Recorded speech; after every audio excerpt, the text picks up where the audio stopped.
찾으셨으면 우리 교독합니다.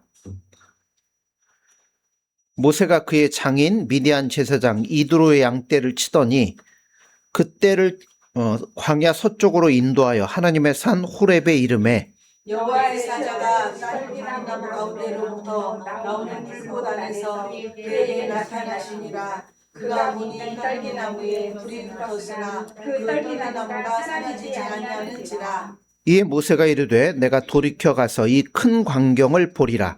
떨기나무가 어찌하여 타지 아니하는고 하니 그때 여호와께서 그가 보려고 돌이켜 오는 것을 보신지라. 하나님이 떨기나무 가운데 그를 불러 이르시되 모세야 모세야 하시되 그가 이르되 내가 여기 있나이다. 하나님이 이르시되 이리로 가까이 오지 말라. 내가 선 곳은 거룩한 땅이니 내 발에서 신을 벗으라. 또 이르시되 나는 내 조상의 하나님이니 아브라함의 하나님 이삭의 하나님 야곱의 하나님이시라. 모세가 하나님 대표를 두려워하여 얼굴을 가리매 여호와께서 이르시되 내가 애굽에 있는 내 백성의 고통을 분명히 보고 그들이 그들의 감독자로 말미암아 부르짖음을 듣고 그 근심을 알고 내가 내려가서 그들을 애굽인의 손에서 건져내고 그들을 그 땅에서 인도하여 아름답고 광대한 땅, 젖과 꿀이 흐르는 땅, 곧 가나안 족속, 헷 족속, 아모리 족속, 브리스 족속, 히위 족속, 여부스 족속의 지방에 데려가려 하노라. 아멘. 아멘. 할렐루야. 아멘. 하나님이 인간을 만드실 때 또는 구원을 시키실 때는 분명히 목적을 가지고 일하십니다. 하나님의 계획을 갖고 계신 분이며 그러니까 계획이라는 게 왜 중요하냐면 여러분 계획을 세우면 어떠한 방해가 있고 문제가 있어도 그 계획을 의지해서 밀고 나가는 거예요. 그러니까 하나님이 우리를 만드실 때도 또 우리를 구원할 때도 어떤 계획을 갖고 계시는 거예요.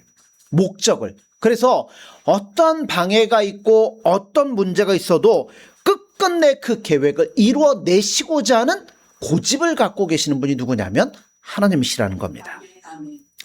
로마서 8장 29절 30절에 보면 하나님이 미리 아신 자들을 또한 그 아들의 형상을 본받게 하기 위하여 미리 정하셨으니 이는 그로 많은 형제 중에서 맏아들이 되게 하려 하심이니라.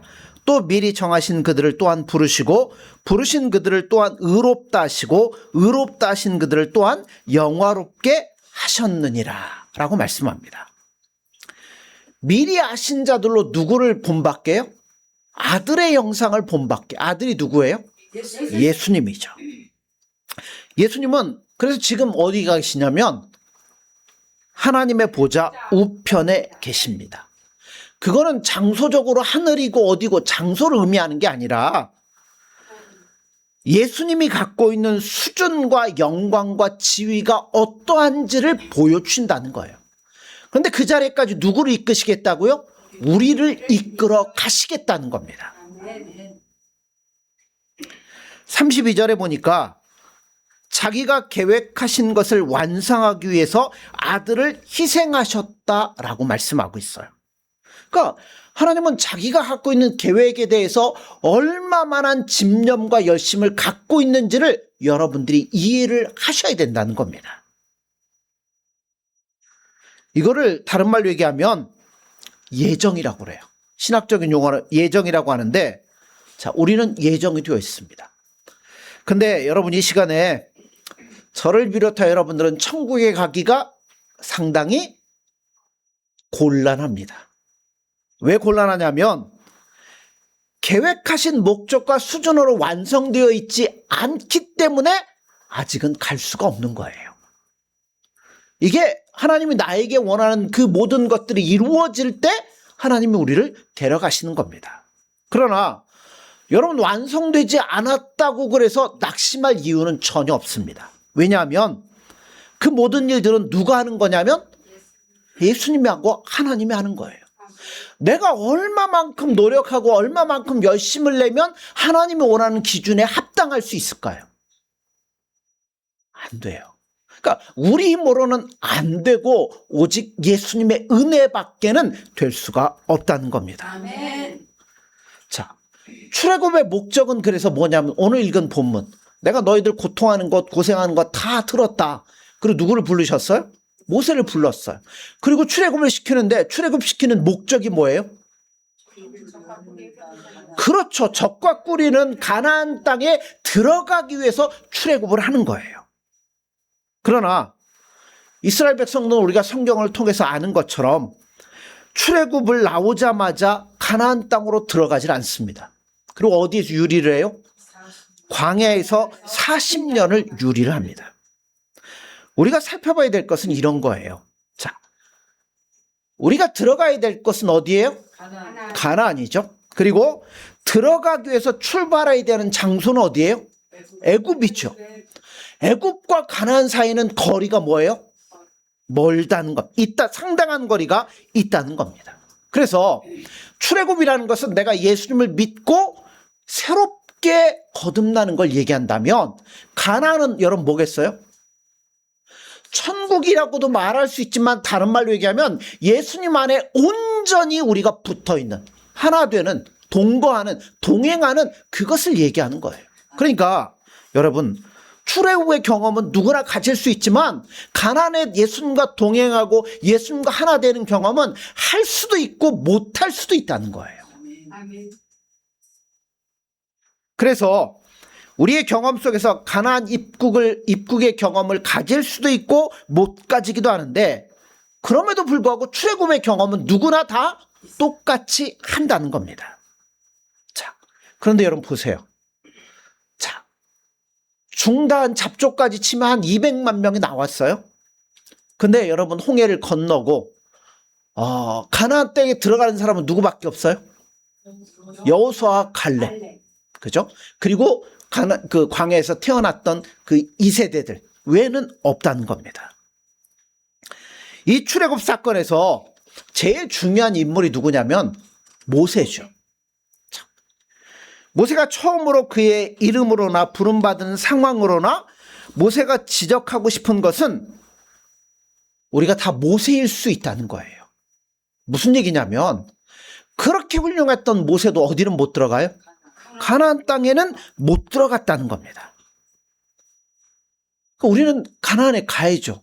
못 가면 얼마나 그 억울하겠어요. 예수님 안에 있는 모든 것들을 경험하고 누리며 살아야 돼. 그거 못 보고 살면 무슨 재미입니까? 출애굽 사건은 가나안의 입국과 연결이 되어 있어요. 출애굽 이꼬르 가나안이지 원래는 출애굽 이꼬르 광야 이꼬르 가나안이 아니에요. 원래는 하나예요. 출애굽을 하면, 그렇죠? 여러분, 우리가 사탄의 노예로 살다가 하나님의 예수님의 은혜로 말미암아 구원함을 받고 하나님의 거룩한 자녀가 되었으면 곧바로 어디로 가야 돼요?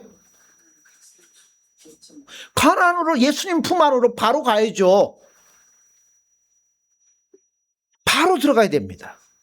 그러니까 가나안은 다른 말로 하면 천국이기도 하고 동시에 지금 우리가 들어가야 될 예수님 안에 있는 생활을 의미하기도 한다는 겁니다.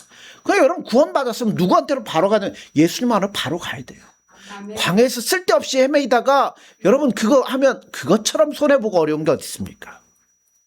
그래서 가나안은 우리가 들어가 있는 곳이며 동시에 들어가기를 기다려야 되는 곳이기도 하다는 겁니다. 무슨 얘기면 이런 거예요.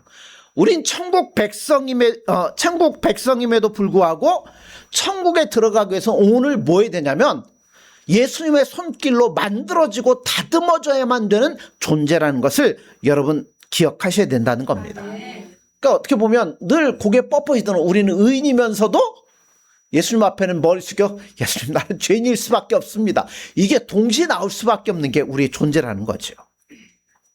그런데 여러분 낙심할 이유 없어요. 왜냐하면 하나님이 시작하셨고 예수님이 완성하셨으니까 결국 목적지에 들어가는 것과 같은 것이라는 확신을 우리는 갖고 사셔야 돼요.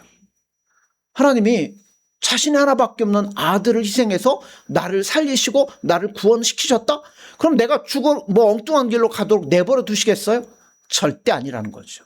나를 끌어다가 결국 그 일 가운데 세우실 거라는 거예요. 그 확신을 갖고 우리가 살아가야 된다는 겁니다. 출애굽 12장 1절에 10절을 보면 어떤 장면이 나오냐면 좀 긴데 제가 읽을게요. 여호와께서 애굽 땅에서 모세와 아론에게 일러 말씀하시되 이달을 너희에게 달의 시작 곧 해의 첫 달이 되게 하고 너희는 이스라엘 온 회중에게 말하여 이르라. 이달 열흘에 너희 각자가 어린 양을 잡을지니 각 가족대로 그 식구를 위하여 어린 양을 취하되 그 어린 양에 대하여 식구가 너무 적으면 그 집의 이웃과 함께 사람 수를 따라서 하나를 잡고 각 사람이 먹을 수 있는 분량에 따라서 너희 어린 양을 계산할 것이며 너희 어린 양은 흠없고 1년 된 수컷으로 하되 양이나 염소 중에서 취하고 이달 열 나흘 날까지 간직하였다가 해질 때 이스라엘 회중이 그 양을 잡고 그 피를 양을 먹을 집 좌우 문설주와 임박에 바르고 그 밤에 그 고기를 불에 구워 무교병과 쓴나물과 아울러 먹되 날 것으로나 물에 삶아서 먹지 말고 머리와 다리와 내장을 다 불에 구워 먹고 아침까지 남겨두지 말며 아침까지 남은 것은 곧 불사르라. 이게 무슨 규례죠? 예, 유월절 규례입니다. 근데 이 여기서 죽는 어린 양은 누구를 예표하는 거예요? 예수님을 예표하는 거잖아요. 결국 십자가의 죽으심을 이야기하는 거예요. 세상에서 십자가만큼 무서운 것은 없는 것 같습니다. 거기는 하나님의 아들인 예수님이 달렸을지라도 죄값을 대신하여 올라간 이상 용서가 없다는 겁니다. 나중에 예수님이 오실 때 그 이루어질 하나님의 진노가 역사상 최초로 유일하게 세상에 나타난 게 언제냐면 바로 예수님의 십자가 사건이라는 겁니다. 그래서 예수님마저도 얼마나 힘드셨으면 뭐라 그래요? 나의 하나님 어찌하여 나를 버리시나이까? 라고 말할 정도로 힘들고 어려운 것이었습니다. 그러니까 뭐냐면 결국 이거예요. 죄에 대해서 하나님은 용서가 없으시다는 겁니다. 그래서 십자가를 우리는 볼 때마다 하나님이 죄에 대해서 뭐하고 계셔요? 아주 치를 떨고 계신다는 사실을 여러분 기억하셔야 됩니다. 죄가 무엇인지 그 결과가 무엇인지를 십자가 사건만큼 정확하게 우리에게 설명하고 있는 것은 없다는 겁니다. 자, 그래서 이게 유월절 어린 양을 잡는 사건과 연관이 되어 있어요. 자, 이웃과 함께 사람 수를 따라서 하나를 취하면 각 사람의 식량을 따라서 너희 어린 양을 계산할 것이며 사람 수에 맞춰서 정확하게 양을 잡도록 했습니다. 뭐 사람 수마다 하나씩이면 이 유월절 때 몇 마리를 잡아야 될까요? 우리는 뭐 한 100명에 한 마리씩 잡는 게 아니잖아요. 가족 수를 따라 사람 수를 세워가지고 잡아야 되니까. 대전 시민이 몇 명이죠? 거의 200만 명 되나요? 그럼 하나님께서 대전 시민을 구원한다고 유월절 양 잡아라. 그러면 몇 마리 잡아야 돼요? 뭐 못해도 한 100만 마리는 이상 잡겠죠? 그러면 사방 천지가 어떻겠어요? 온통 피바다에 피냄새. 여러분, 유월절에 우리는 막 즐겁게 아니라는 거예요. 그 냄새를 맡으면서 웃을 수 있는 사람이 있겠어요?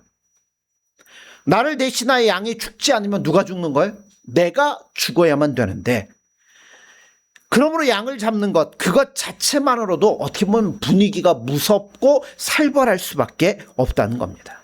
그런데 유월절을 11절에 어떻게 지키라고 말씀하냐면 너희는 그것을 이렇게 먹을지니 허리에 띠를 띠고 발에 신을 신고 손에 지팡이를 잡고 급히 먹으라. 이것이 여호와의 유월절이니라. 원래 유대인들은 밥 먹을 때 어떻게 먹어요? 비스듬하게 이렇게 비스듬하게 누워가지고 이러고 먹어요. 그런데 지금은 어떻게 먹으라고요?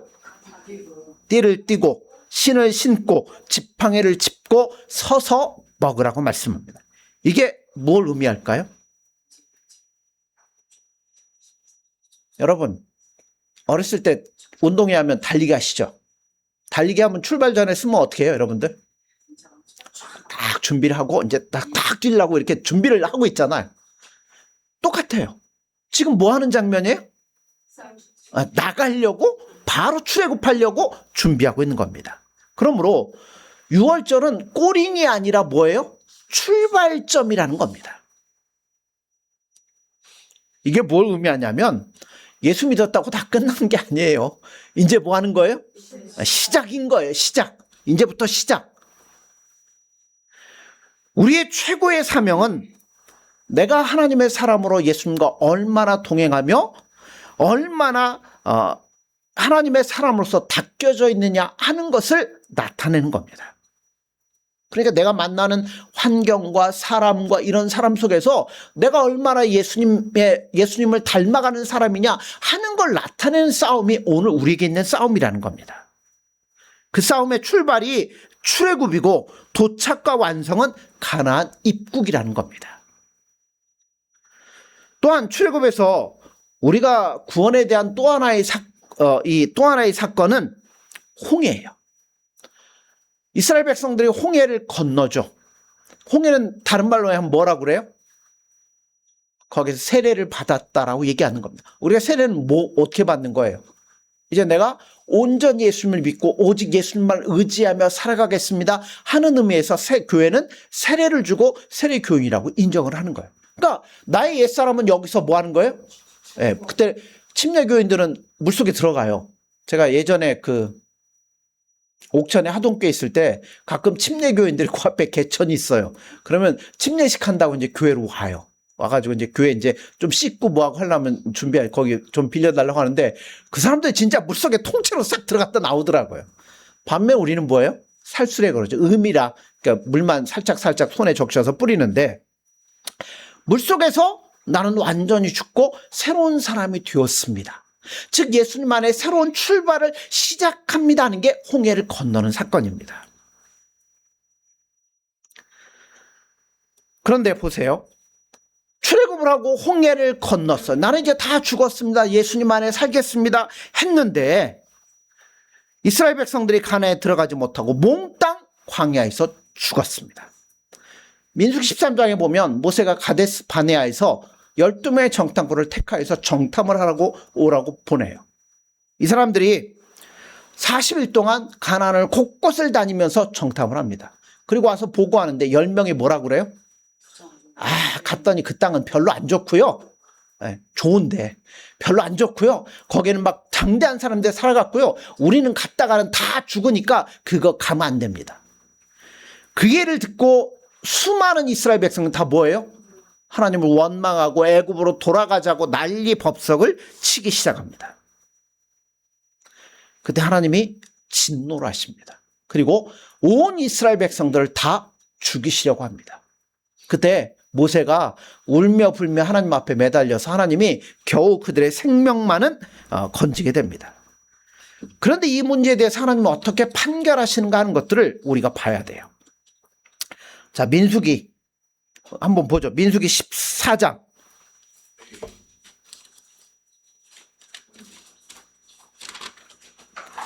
20절에서 24절.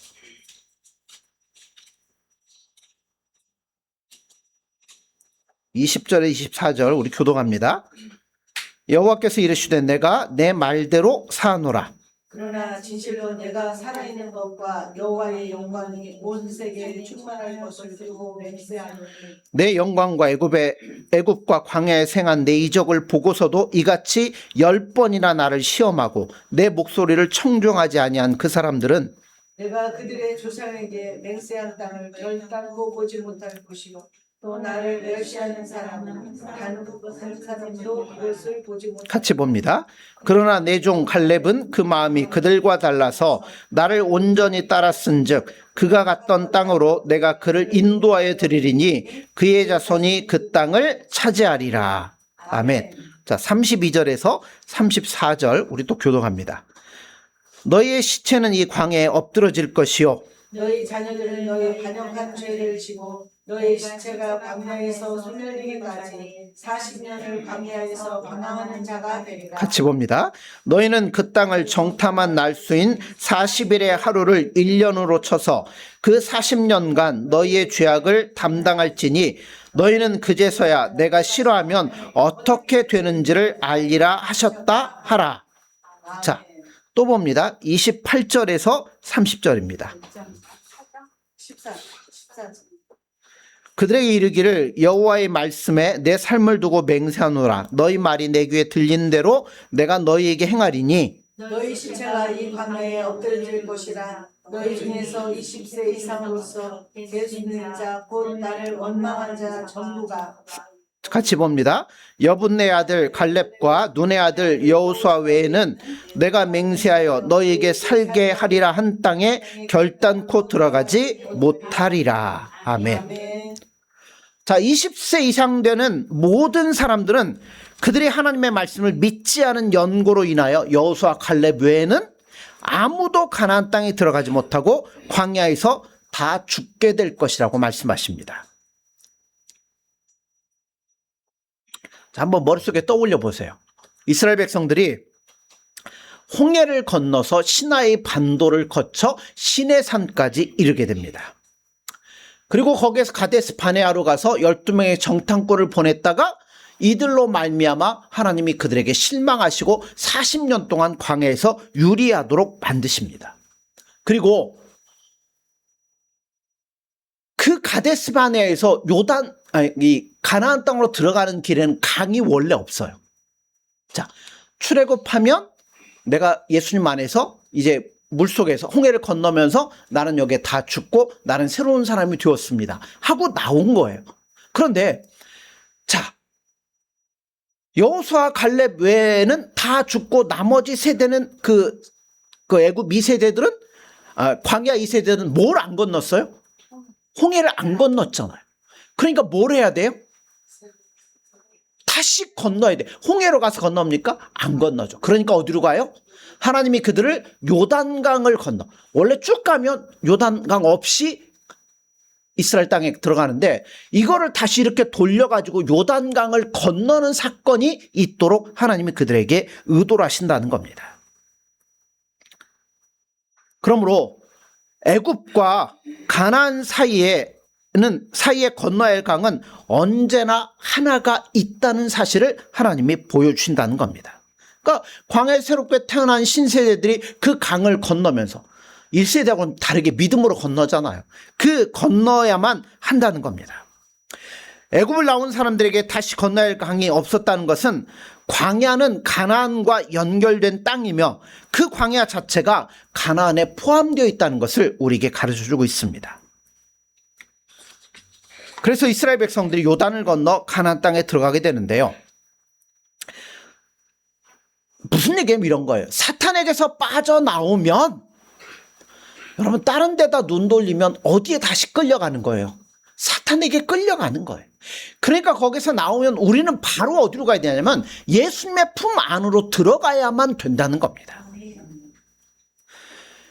가데스 바네아 사건으로 인해서 홍해를 건넌 이스라엘 백성들이 광야에서 40년을 유리하다가 죽게 되는 것은 무슨 뜻이냐면 홍해를 건넜음에도 불구하고 가나안 땅에 들어가지 못하고 광야에서 죽을 수 있다는 뜻이 아니라 나왔으면 빨리 어디 가라는 거예요.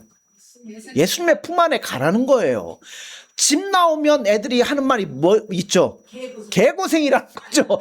집 나오면 고생해요. 그러니까 어디로 빨리 가야 돼요? 예수님의 집 안으로 빨리 가라는 거예요. 안 가면 광야에서 그렇게 40년 동안 고생하다가 죽을 수밖에 없다는 겁니다.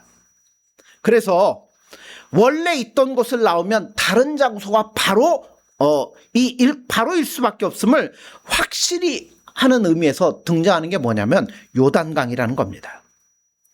요단강은 그래서 홍해와 마찬가지로 한 장소에서 다른 장소로 구원의 의미로는 죄인에서 의인으로의 전환을 의미하는 것이 바로 요단강입니다. 자, 다시 처음으로 돌아가 보죠. 하나님은 우리를 만드시거나 구원할 때 뭐가 있다고요? 계획과 목적이 있다고 그랬어요. 자, 그러면 여기도 마찬가지예요. 구원을 하는 거잖아요. 이스라엘 백성들을. 애굽에서 꺼내시는 이유는 어디에 넣기 위한 싸움이라고요?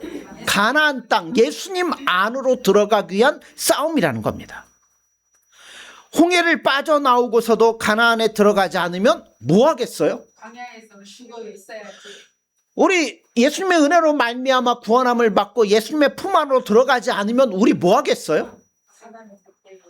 이게 세상보다 이거보다 간보다 뭐 하다가 옛날에 이 얘기하다가 끝나는 게 인생이라는 겁니다.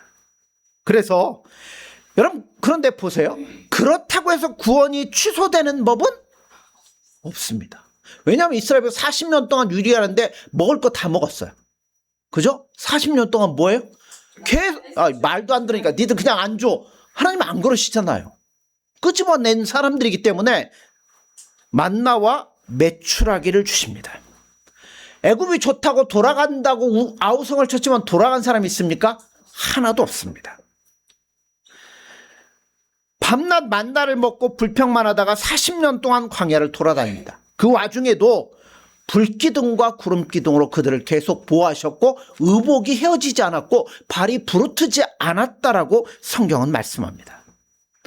그것도 분명히 구원 얻은 백성들이 가고 있는 길이기는 합니다.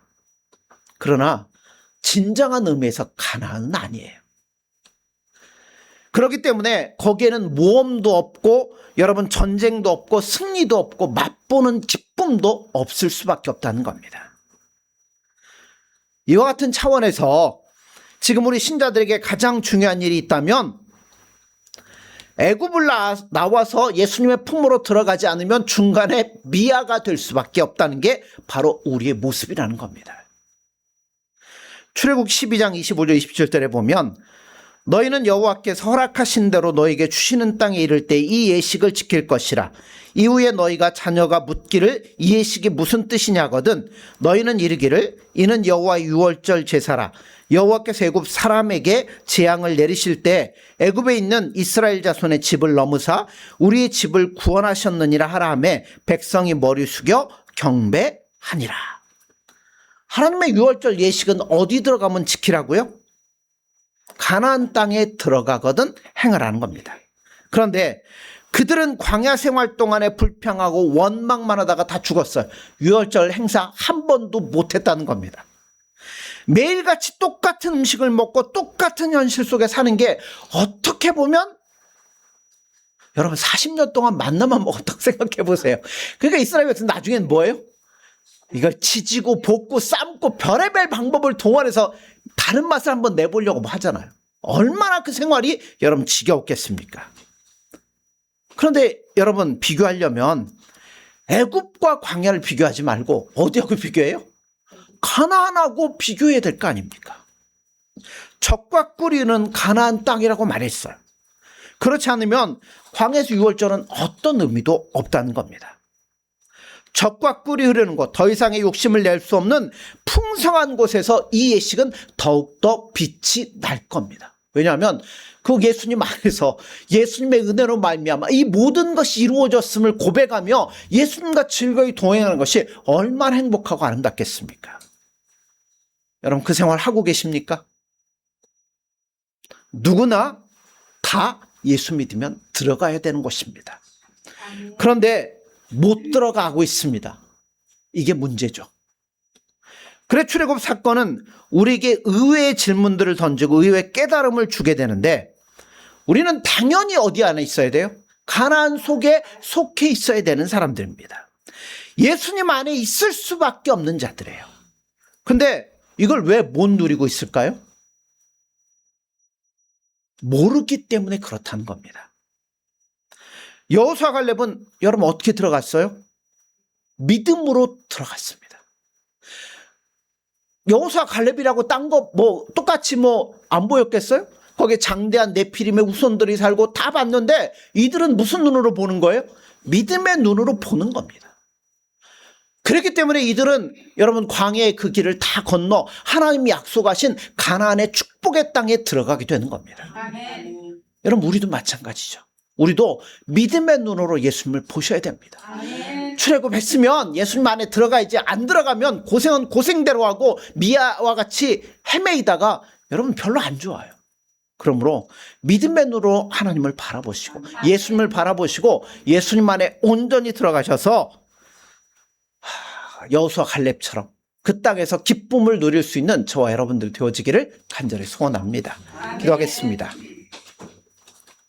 예수님 사랑합니다. 또한 감사합니다.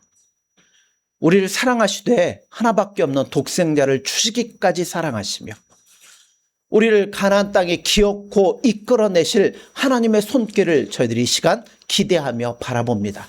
저희들 연약하고 부족하지만 믿음의 눈으로 하나님의 모든 계획을 바라볼 수 있도록 도와주셔서 하루속히 가나안이라고 할 수 있는 예수님의 품 안에 거하여서 예수님과 즐거이 동행하며 예수님이 주시는 은혜들을 누리며 기쁨 가운데 살아갈 수 있는 저희들의 삶이 될 수 있도록 인도하여 주옵소서.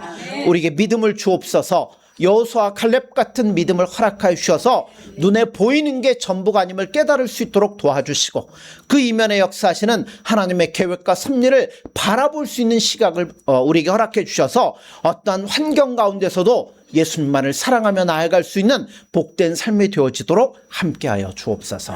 예수님의 이름으로 기도드립니다. 아멘.